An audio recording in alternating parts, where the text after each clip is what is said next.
Unresponsive at this time. ETA about 2 minutes. Anything further?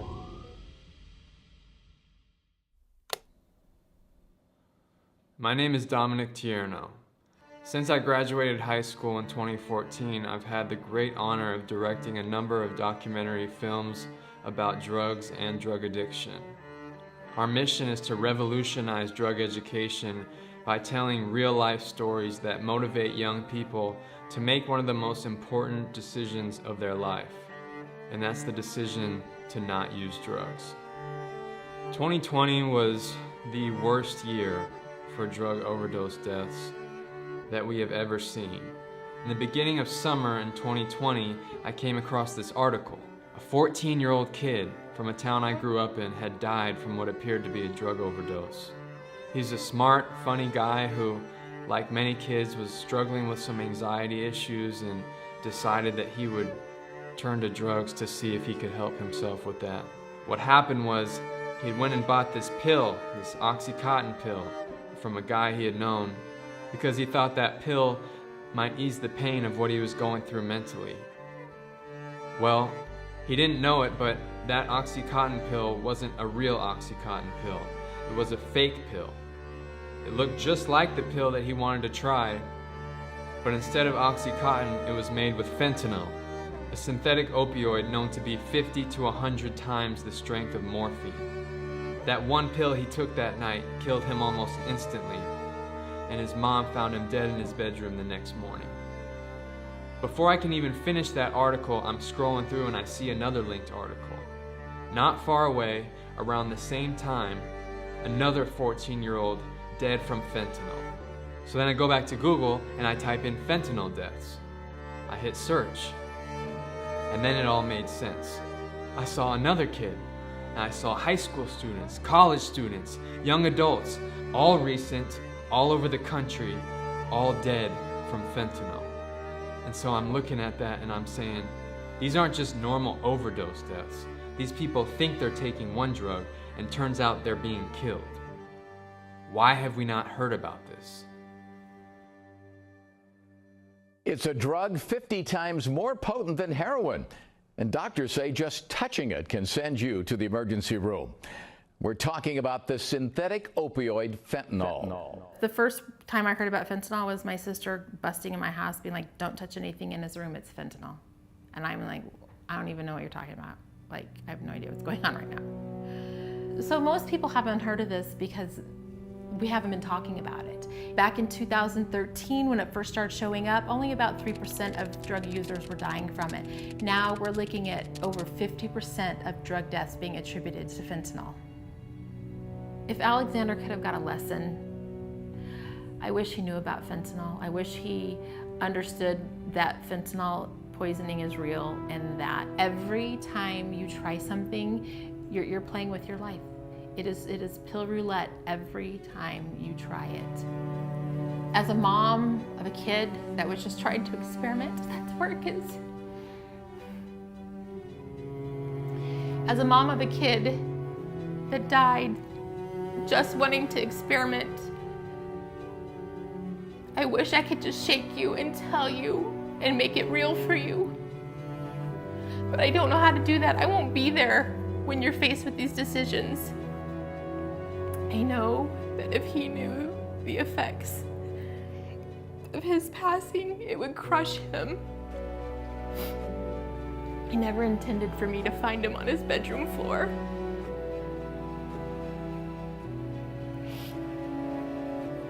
He never intended for his dad to administer CPR, trying to save his life while we were waiting for the paramedics.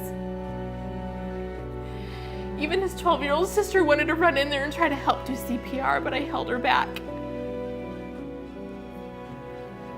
Alex didn't intend for me to see him wheeled away on a stretcher and put into an ambulance.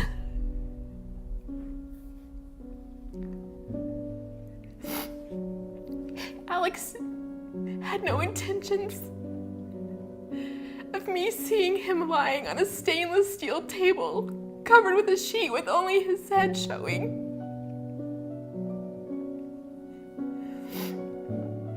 Alex had no intentions of me knowing what it felt like to kiss his face for the last time. The images that I'm left with of that day replay in my mind on a regular basis. Please do not put your family through this. And please, please, please, I beg of you, learn about fentanyl now. Don't wait until your best friend has died, or a brother or your sister. Learn about it now so you can help your friends. You can tell them, you can warn them. You can be a very important part of saving lives. This would be how much cocaine somebody would have to ingest to kill them.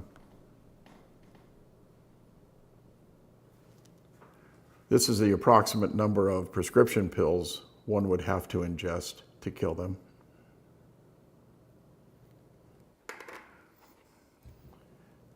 This is the amount of heroin the average person would have to ingest to kill them.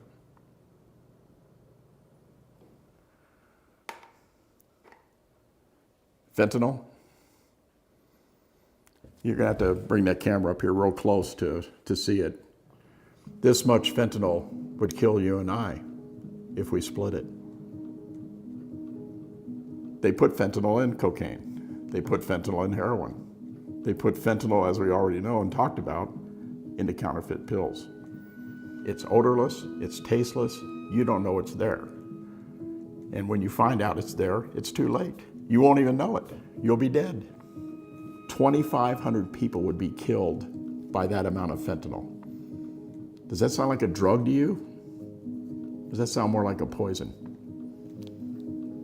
I was a police officer for 31 years, and during my time in narcotics, I'd never heard of fentanyl. In homicide, I saw many, many tragic things. I saw people that were killed by shootings, stabbings, beatings. Nothing that I saw at that particular time would have ever prepared me to see Jessica. I was at work. I got a telephone call from my wife, Cherie.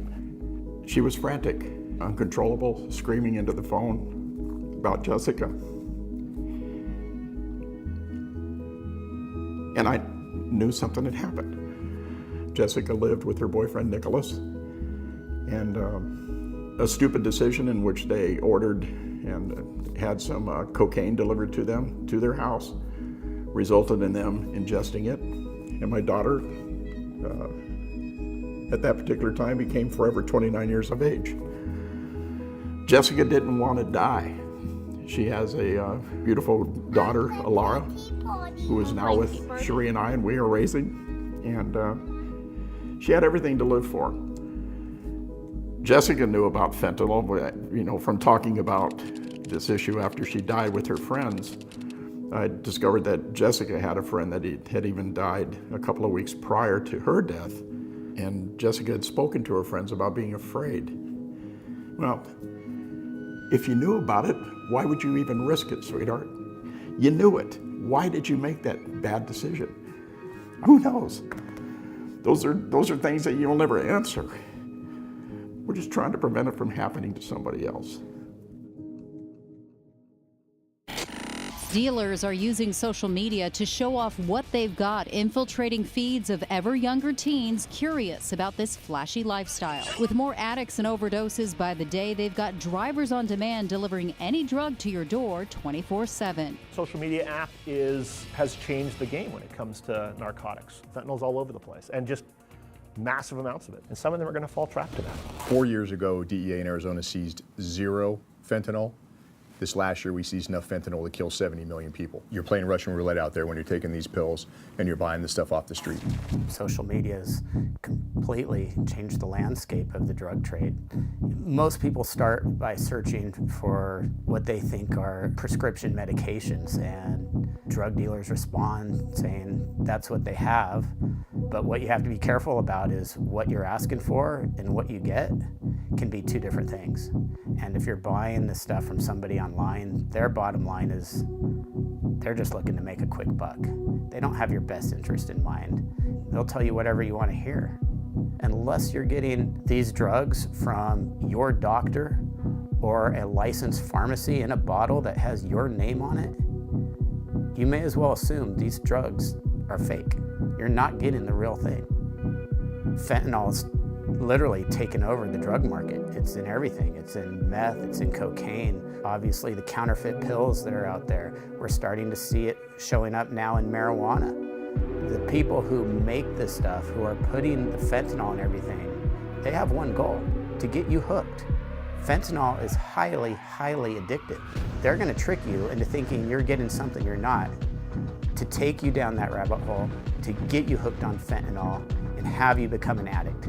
Because to them, you're a customer, and you'll be a returning customer at that point. One of those times, you're gonna get enough fentanyl to kill you. Alex was in her bedroom at night, getting ready for bed. She went on social media in search of oxycodone.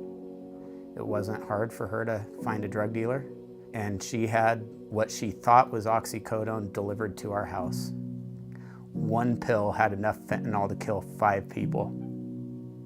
My daughter took half of this pill and died instantly. In an instant, my life was changed forever. My last memory of my daughter is of her being wheeled out on a gurney. I saw my daughter brought into this world, and I saw her leave this world.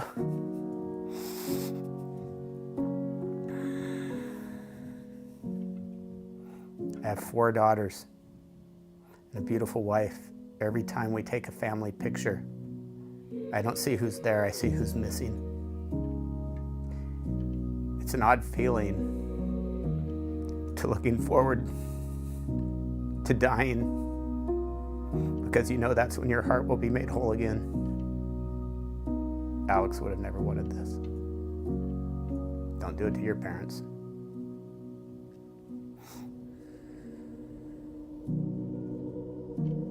It's the end of the world at the palm of my hand.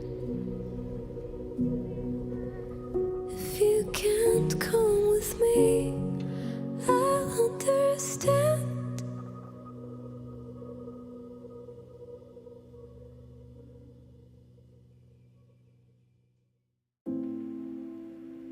It was March 31st. And that evening was one of the most special evenings we had had in a long time. I told him to come downstairs. That I wanted to hug him. I don't know why. And he came down the stairs and he hugged me and he said, "Dad, I'm so sorry for all the things that I had put you through in the past." And I said, "Don't worry about it, Daniel. You're just a kid and you're just learning, but you're going places. You got a great future coming ahead of you. I'm just so proud of you. You have no idea." All right, Dad, good night. Love you. Good night, son. I love you too. See you tomorrow morning. Next day, about 8 o'clock in the morning, when I walked into his room, he was in a lying position facing up against the headboard with his hands over his chest. And I saw his eyes. He had a little blue on top of his lips. I screamed at the very top of my lungs. Daniel! Daniel! Daniel!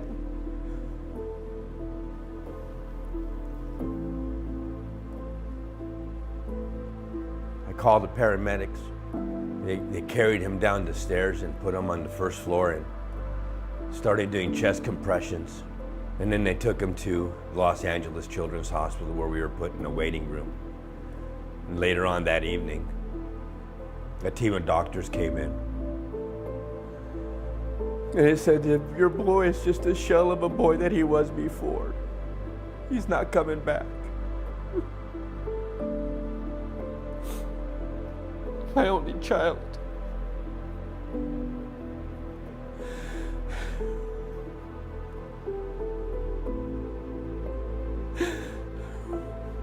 I couldn't protect them.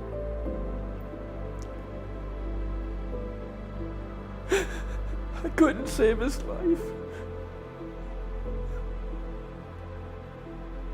I couldn't save my son, Daniel.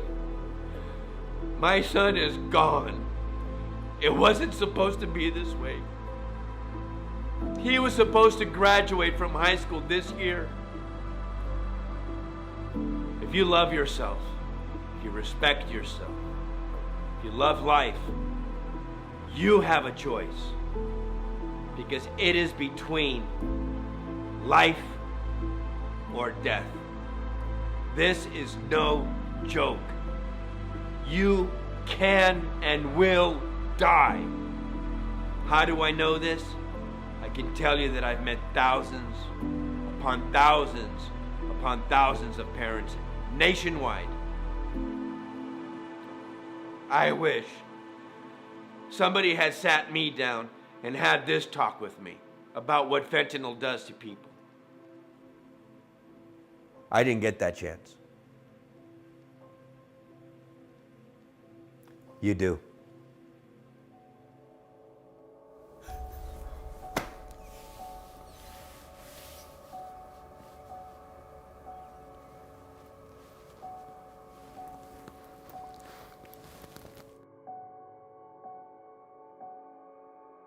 You know, there's always been one main problem with the films that we make, and it's the reason why we try to keep them as real and as relatable as possible. People just so commonly think that it will not happen to them. I'm talking about great people, nice people, cool people, intelligent people with big plans for the future, big potential. Gone because of one choice they didn't know would end their life.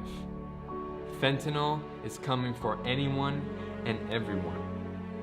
So the most important message that I can give to kids, to teens, young adults, anybody, is the same old message we've heard time and time again. And that's to really get serious about not even trying a drug. You see, back when we first started, I was telling kids not to use drugs because you might get hooked, you might get addicted. Now there's not even time for that. Now it's don't try a drug because you might actually not wake up tomorrow. You might actually not get another chance. One choice is all it takes. If you don't believe that, I guarantee you, at this point, there was someone very similar to you who wished they could be here right now to look into the camera and look into your eyes and say, don't do it. Please don't do it. Please, I wish I wouldn't have done it. Don't do it. Don't risk your life. So my question for you is, are you going to listen? Or will it be your family and your friends holding your picture, wishing they could have been there to tell you?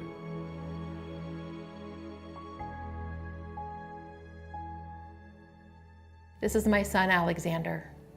He died at 14 years old from fentanyl poisoning. This is our daughter, Jessica. She was 29 years old when she was killed by fentanyl. This is my daughter, Alex. She was murdered at 20 years old by a drug dealer who sold her a counterfeit pill made of fentanyl. This is my son, Daniel Joseph Puerta Johnson, killed at the age of 16 by illicit fentanyl. This is my son.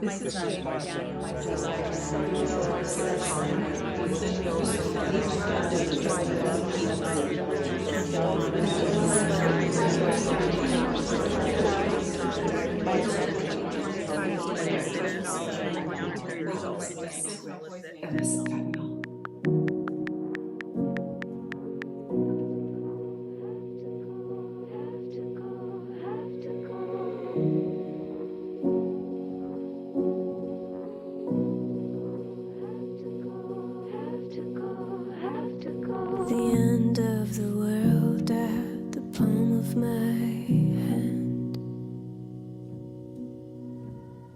And if you can